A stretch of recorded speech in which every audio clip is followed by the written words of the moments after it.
Amen. Amen. Je remercie le Dieu de mon Père pour ces opportunités qu'il nous donne à ses enfants.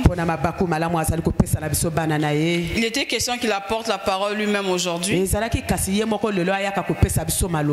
il n'y a même pas 20 minutes, il m'appelle pour me dire qu'il a eu une occupation là, que je le précède d'abord.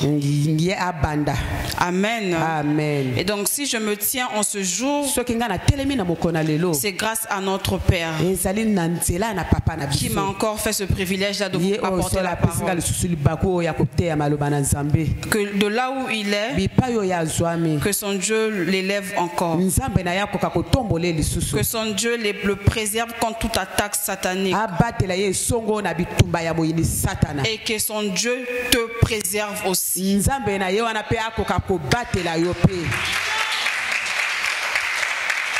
Amen. Amen. Amen. Amen. Alors depuis le lundi, nous sommes en train de parler sur un thème qui n'est autre que la prière. J'ai en amont dit que la prière c'est la base de toutes choses.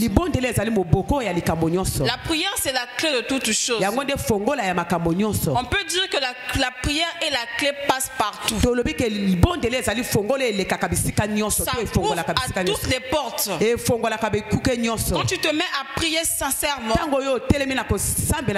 situation qui semblait un peu difficile, mais quand tu te mets à prier avec insistance, et Dieu finira toujours par t'exaucer. Et tout au long de cette semaine, on a eu à parler sur la prière. On a pris notre passage de base était sur le livre de Matthieu 7:7. Un passage tellement simple que tout le monde connaît ce passage. Pour certaines personnes, ils pensent que la prière c'est un signe de croix. Non, la prière n'est pas un signe de croix, mais au contraire la prière est un acte spirituel qui permet à l'homme d'être en contact avec le divin. Parce que je me suis même posé la question, quand tu fais un signe de croix, comment es-tu en contact avec le divin? Cela n'est simple qu'un signe. Mais au contraire, Dieu aimerait que tu sois en contact avec lui à travers la prière. Lui étant un homme esprit, il aimerait aussi que tu sois esprit avec lui. Mais comment est-ce que tu dois être esprit avec Dieu? L'unique façon, l'unique moyen, la seule alternative d'être en contact avec Dieu en esprit, c'est à travers la prière. Parce qu'une personne qui se met à prier, il entend ce que le Seigneur lui dit. Une personne qui se met à prier, il entend l'ainsi dit l'Éternel. S'il y avait un sorcier qui avait comploté contre ta vie, Dieu va te dire, regarde, il y a un monsieur là qui est en train de faire des grimaces sur ta vie. Mais qu'est-ce qui t'a révélé ces choses? C'est parce que tu es en esprit dans la prière avec le Créateur. Et c'est pour autant dire que la prière nous facilite les choses.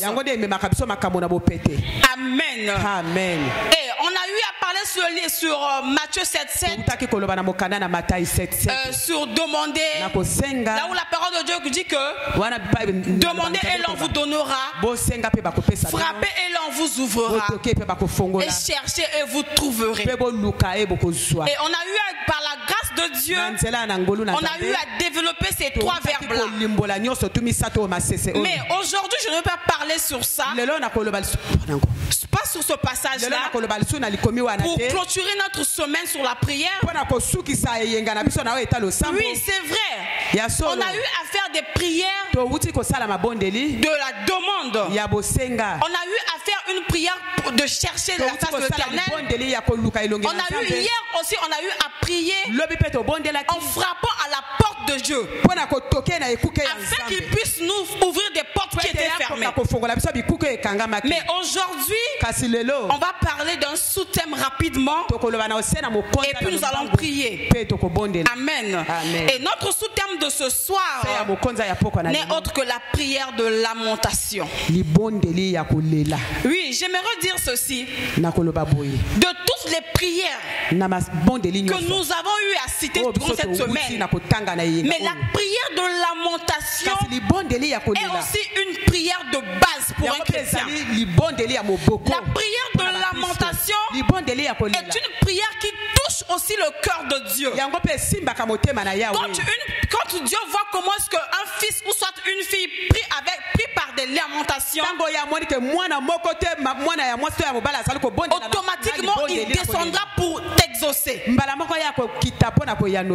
Amen. Amen. Amen. Amen. Et c'est quoi la prière de lamentation? La prière de lamentation est un acte de foi. La prière de lamentation est un acte de foi qui reconnaît notre douleur tout en affirmant notre confiance à la bonté et la justice de Dieu. Je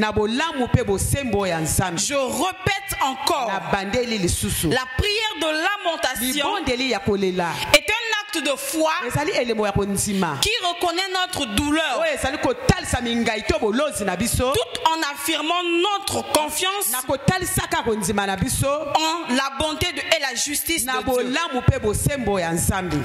Amen. Amen. Et on va prendre le livre de Lamentation 3, le verset 22 au verset 23. Yes. Lamentation 3.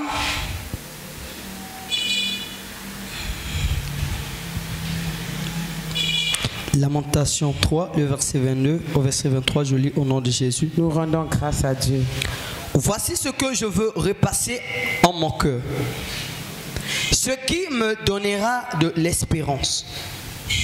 Les bontés de l'Éternel ne sont pas épuisées, ses compassions ne sont pas à leur terme.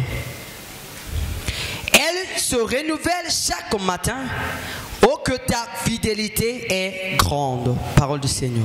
Rendons grâce à Dieu. Acclame pour la parole du Seigneur.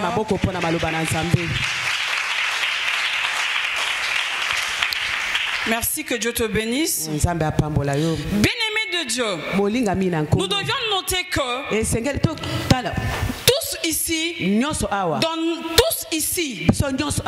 notre vie, nous expérimentons aussi une douleur. Nous expérimentons aussi des problèmes. Nous expérimentons aussi des dures épreuves qui sont tellement terribles, parfois à tel point qu'on n'en peut plus. On ne sait même pas comment y faire. Parfois on trouve des solutions pour aboutir à cela. Cela est maintenant difficile. Parce que le problème que tu as, quand tu vas vers X ou Y, il n'arrive pas à te donner la solution. Et le problème, tu veux tellement que ton problème ait une solution, ça te range tellement. Tu as une douleur en toi. Tu ne sais pas comment t'y prendre. Tu ne sais pas comment y faire. J'aimerais dire ceci à une personne. La seule façon d'y remédier face aux défis qui nous arrivent, face aux problèmes qui nous persécutent, face aux situations à laquelle tu vis maintenant, la seule façon à y remédier, c'est d'implorer la bonté divine. C'est de faire une prière de lamentation afin que le Seigneur qui va dans le lieu secret puisse apporter la solution à ton problème. Amen.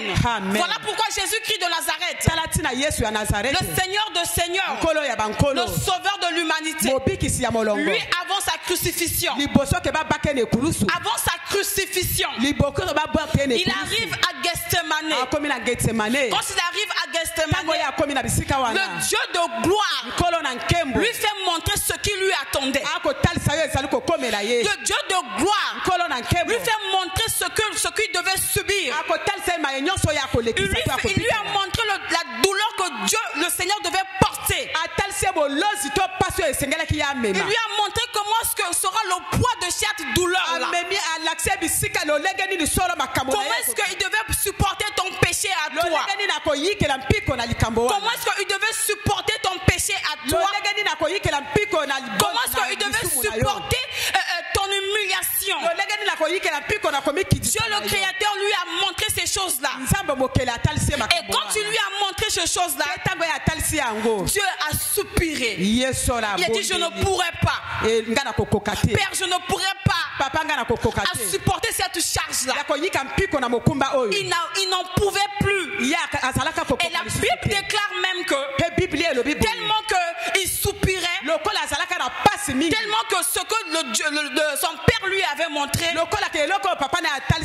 tellement fort et inexplicable. La Bible déclare que sa sueur s'est formée en grumeaux de sang. Parce qu'il a vu le poids de la charge que tu as. Il a vu le poids de ton problème qu'il a. C'est pas seulement pour toi, mais c'est pour l'humanité tout entière. Il a vu comment est-ce que les sorciers ont établi un système dans ta vie. Il a eu à voir comment est-ce que les gens murmuraient contre ta destinée. Il a eu à voir aussi comment est-ce que les gens ne veulent pas que tu puisses évoluer. Il a dit à Dieu, je ne peux pas aller jusqu'au bout. Je ne pourrais pas supporter cela. Mais ce que j'ai aimé après, il a eu à faire une prière de lamentation en disant à Dieu, mon âme est triste. Mon âme est triste. Mon âme est triste à cause de cette douleur. Oui, par là j'ai compris aussi une chose. La douleur nous pousse aussi à être triste. Parce que quand tu as mal au-dedans de toi, quand tu as un poids au-dedans de toi, tu ne pourras pas sourire devant les gens. Quand tu as quelque chose qui te ronge au-dedans de toi, tu ne pourras pas sourire devant les gens. C'est comme notre Seigneur Jésus-Christ. Quand il a eu à remarquer le poids de ta douleur, plutôt le poids de ton problème, le poids de ta situation, il a dit au Père, Père, mon âme est triste. Avance. Je ne pourrais pas. Mais Dieu lui a dit non, tu peux ça. Parce que en éternité, tu as été destiné pour cette œuvre-là. Tu as été destiné pour être crucifié afin que le monde entier, afin que le ministère de délivrance feu du Saint-Esprit puisse avoir la vie éternelle. Donc tu as l'obligation d'y aller jusqu'au bout. Bien-aimé dans le Seigneur, écoutez-moi. Quelles que soient les moqueries des hommes, peu importe les difficultés que tu traverses, peu importe les situations que tu vis actuellement, j'aimerais te dire ceci: va jusqu'au bout, ne baisse pas les bras, au contraire, avance jusqu'au bout. Oh, la prophétesse. Et en fonçant jusqu'au bout, tu vas obtenir la couronne de gloire comme l'avait obtenu notre Seigneur Jésus-Christ. Et il a eu à obtenir cette couronne de gloire. C'est à travers la prière de lamentation qu'il a fait. Et à travers cette prière de lamentation, quand son père lui a vu dans cet état-là, lui qui va dans le lieu céleste, secret plutôt, il est descendu pour apaiser son fils Jésus-Christ. Il est descendu pour lui rendre encore plus fort. Il est descendu pour lui rendre encore très puissant, afin de pouvoir supporter ta charge. Je ne connais pas quelle est ta charge maintenant. Je ne connais pas ce qu'on t'attribue maintenant. Mais j'aimerais te dire ceci, que si Christ est mort à la croix, c'est pour que toi tu sois libre. Si Christ est mort à la croix, c'est pour que tu puisses vivre une bonne vie. Si Christ est mort à la croix, c'est pour que tu sois honoré de tout le monde. Alors peu importe les défis des hommes, peu importe ce que tu peux subir maintenant, peu importe les humiliations que tu traverses, je ne connais pas quelle est ton étiquette, je ne connais pas ce que les hommes t'ont attribué, mais je sais une chose, notre Dieu est fidèle, sa bonté règne sur nous ses enfants, sa bonté règne sur nous ses enfants. Yes. Au contraire, les épreuves, les problèmes sont là pour nous stimuler encore. Les problèmes, quand ils nous arrivent, c'est pas pour qu'on soit triste, mais au contraire, quand un problème arrive, c'est pour me stimuler encore, parce que je sais que quand le problème arrive, cela revient à dire que la solution à mon problème sera aussi plus grande que le problème que je vis. Oh, la prophétesse Maman Mosakoli.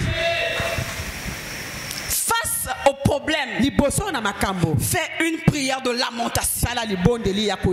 Face aux difficultés, fais une prière de lamentation.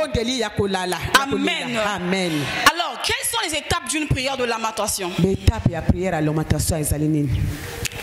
Pour faire une prière de lamentation, il y a des étapes. On ne peut pas faire une prière de lamentation comme ça. On ne peut pas se mettre à lamenter seulement comme ça. Peut-être que tu as eu aussi à faire une prière de lamentation, mais tu n'as jusque-là encore pas obtenu de réponse favorable. Peut-être c'est parce que tu n'as pas respecté les étapes de la prière de lamentation. Amen. Amen. Et alors la première des choses, quand nous faisons une prière de lamentation, la première des choses, c'est s'adresser à Dieu. Amen. Amen. Reconnaître sa souveraineté. Pour celles qui écrivent, la première des choses, c'est s'adresser à Dieu, reconnaître sa souveraineté. Amen. Amen. En lui disant, Père, je n'ai que toi dans ma vie. C'est toi le rocher des âges. C'est toi le sauveur de l'humanité. C'est toi le vainqueur de Golgotha. Le lion de la tribu de Judas, c'est toi. Tu te mets d'abord à élever le Dieu créateur. Tu te mets d'abord à exceller le créateur. Tu te mets d'abord à l'honorer. Tu te mets d'abord à l'exalter, à le célébrer. Seigneur, si je vis aujourd'hui, ce n'est pas à cause de mon mari, ce n'est pas à cause de mes parents, mais au contraire, si je vis aujourd'hui, c'est à cause de ta bonté dans ma vie. Père, je te dis merci pour tes bontés. Père, je te dis merci pour tes bienfaits dans ma vie. Tu te mets à élever Dieu. C'est toi le créateur de toutes choses.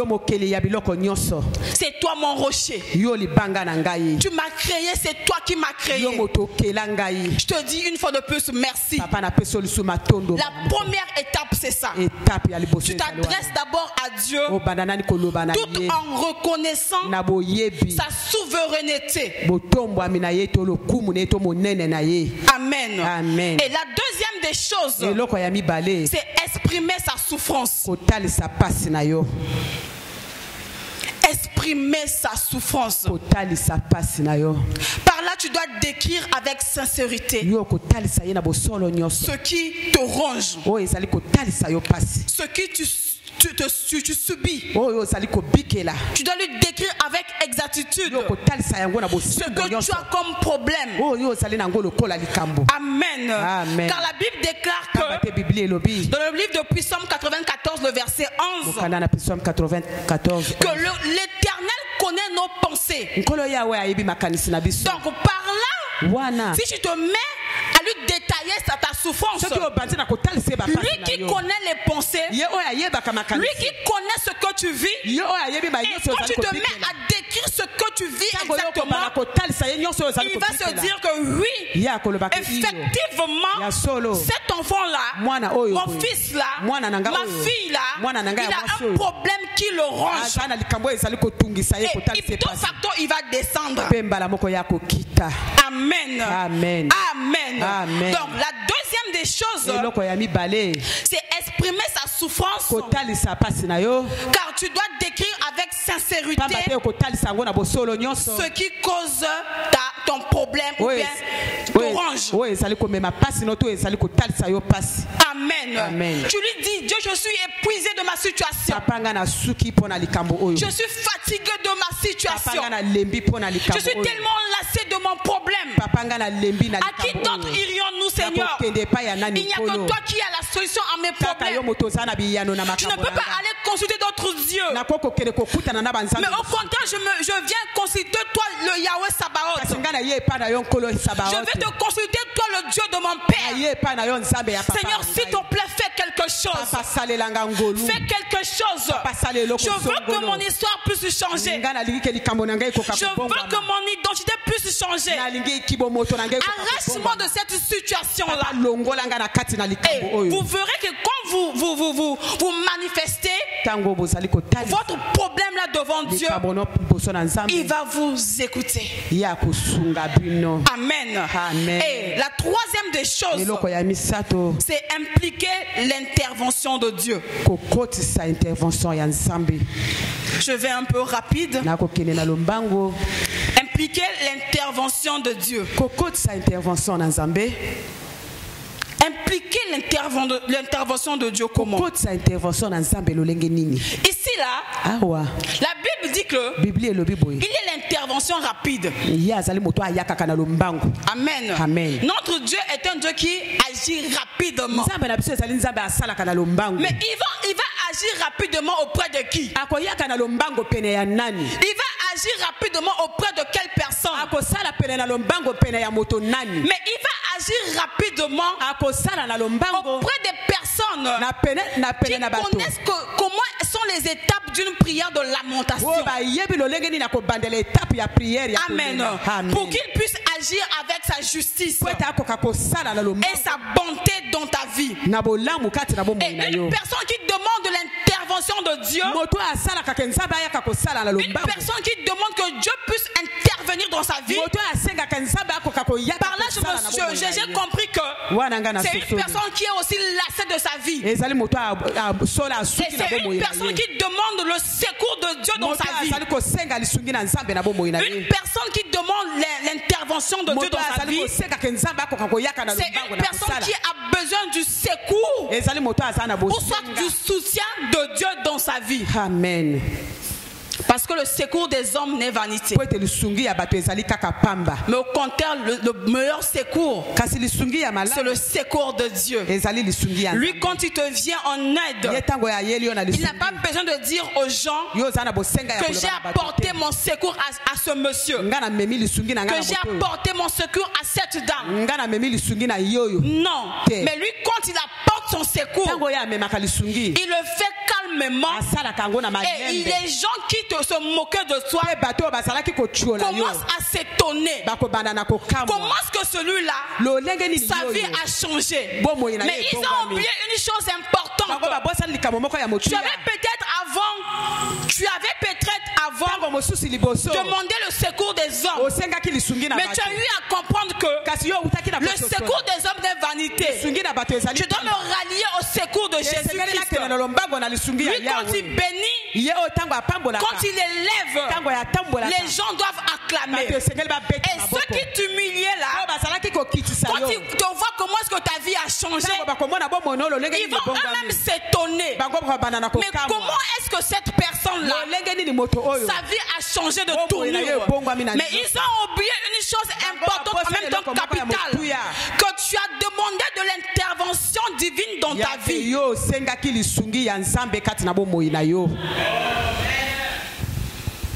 L'intervention divine est meilleure que l'intervention des hommes. Je préfère l'intervention des dieux que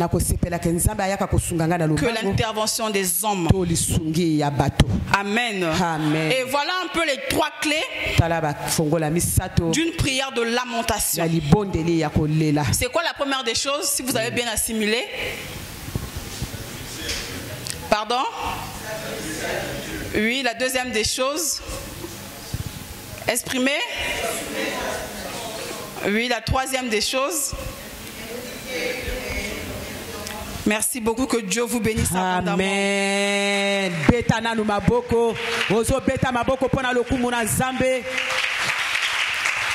J'aimerais que tu relises encore ce passage. Je vais te clôturer par là.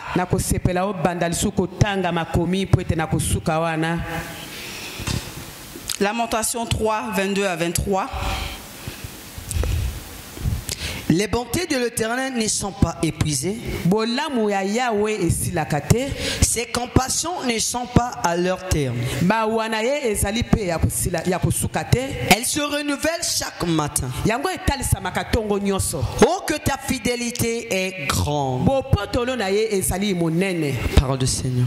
Amen. Amen. Amen. Amen. Ici, là, le passage nous parle. Là, c'est Jérémie qui parle. Et Jérémie exprime sa douleur. Il exprime son fardeau. Il exprime le poids de la charge qu'il avait. Et il exprime cela comment? C'est après la destruction de Jérusalem. Un moment de grande souffrance pour le peuple d'Israël. Et en ce temps-là, il y avait une guerre forte. Mais Jérémie, voyez comment est-ce que le peuple de Dieu était en danger. Jérémie, voyez comment est-ce que le peuple de Dieu était vraiment méprisé. Mais Jérémie, il a fait une prière de lamentation pour encourager les enfants d'Israël qui devaient peut-être mourir en ce temps-là. Mais quand Jérémie a fait cette prière de lamentation, Dieu qui aimait tellement son fils Jérémie, il a dit que je dois apporter mon soutien, je dois apporter mon secours à mon fils Jérémie, parce que j'aimerais pas qu'il vive dans la désolation. Je n'aimerais pas les voir en train de pleurer. Et le Seigneur a apporté son intervention dans le peuple d'Israël à travers le prophète Jérémie. C'est un passage tellement long, vous pouvez commencer du premier verset jusqu'à la fin. J'ai juste pris du 22e verset au 23e verset. Amen. Amen. Amen.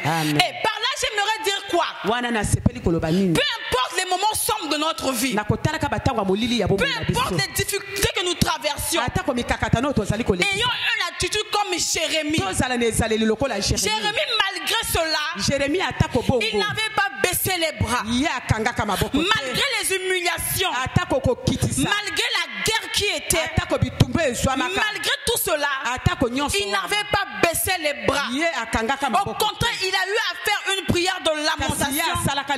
Si bien que même quand on parle de lamentation là, c'est le prophète Jérémie qui exprime sa douleur. Parce que tous les versets de lamentation, c'est écrit par le prophète Jérémie. Il exprime sa douleur. Il voyait comment est-ce qu'on devait détruire Jérusalem. Et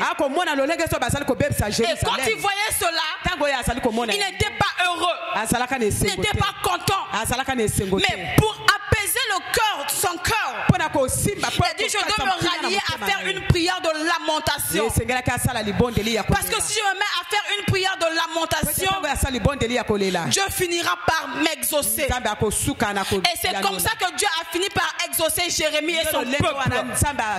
Lui qui était dans la désolation, lui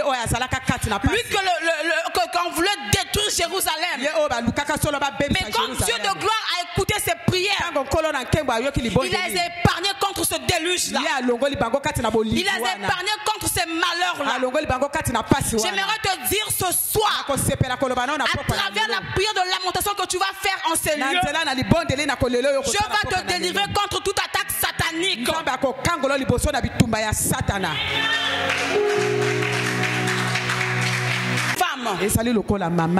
Sarah. Maman Sarah. Pas Sarah de la femme d'Abraham, non. Sarah et moi c'est Abraham. Pas Sarah de la femme d'Abraham. Sarah et moi c'est Abraham. Mais au contraire, je parle de la Sarah, la fille de Raguel. Moi na Raguel. Amen. Amen. Cette fille-là, Sarah. Ce qui m'a étiqué, c'est quoi? Cette femme-là était une femme comme vous et moi.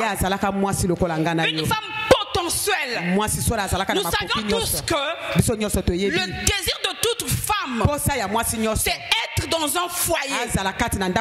Amen. Et mais cette femme Sarah, quand j'ai essayé de lire son histoire dans la Bible, et on nous dit que Sarah, elle a eu 7 maris dans sa vie. Mais le premier homme, quand il vient, ce premier homme meurt. Le deuxième, quand il vient, on la marie. Quand il va faire passer la nuit de noces, et même cette même nuit-là, le mari meurt. Elle a pensé que c'était normal. Elle a dit, je ne m'arrête pas. Je dois encore me remarier. Elle se remarie encore pour la 3e fois. Quand elle se remarie pour la 3e fois, c'est la même histoire qui passe. Elle commençait à trouver ça un peu louche. Et elle s'est dit que je ne baisse pas les bras. Elle se remarie encore pour la 4e fois. La même histoire. 5e fois. La même histoire. Jusqu'au 7e mari. C'était la même histoire. Donc tous les maris qui ont épousé cette dame-là, tous les maris mouraient. Tous les maris mouraient quand ils passaient leur nuit de noces. Et cette femme Sarah s'est dit que je dois repartir de mon village. Parce que ici je suis humiliée. Je suis à bout de mes problèmes. C'est tout le monde qui me pointe maintenant le doigt. Et elle est repartie chez son père. Et quand elle repart chez son père, le problème l'a rongé tellement. Ce problème était tellement fort dans sa vie que si bien que c'est tout le monde, même chez son père, on le portait le doigt. On le pointait plutôt le doigt. Et une fois, elle a eu soif. Elle a demandé aux servantes de son père de lui apporter de l'eau à boire. Ces servantes-là commençaient à se moquer d'elle. Quoi, tu veux qu'on nous te donne de l'eau afin que tu puisses nous tuer comme tu as tué ton mari? Afin que tu nous tues comme tu as tué tes 7 maris? Et du coup, elle s'est sentie humiliée. Elle s'est sentie méprisée. Et le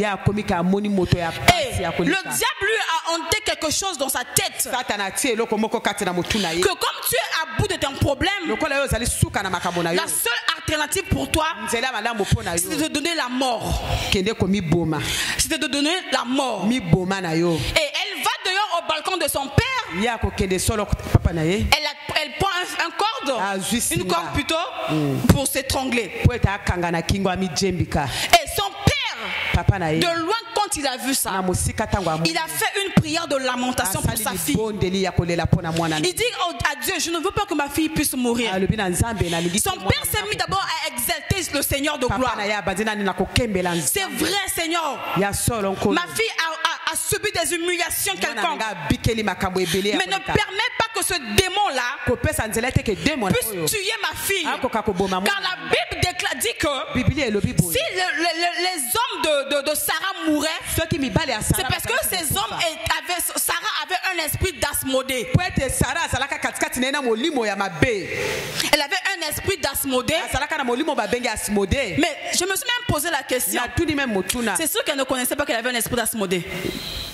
C'est sûr qu'elle ne connaissait même pas qu'elle avait cet esprit d'Asmodée là en elle. Amen. Parce que si elle le connaissait, Dieu de gloire allait lui révéler ces choses. Mais son père étant un serviteur de Dieu, son père étant un homme fervent, son père étant un homme spirituel, il a vu que non, ma fille, tous les maris qui sont avec elle ne fait que mourir. Dieu de gloire lui a montré une vision que si ces maris-là meurent, c'est parce que ta fille est accompagnée d'un esprit d'Asmodée. Et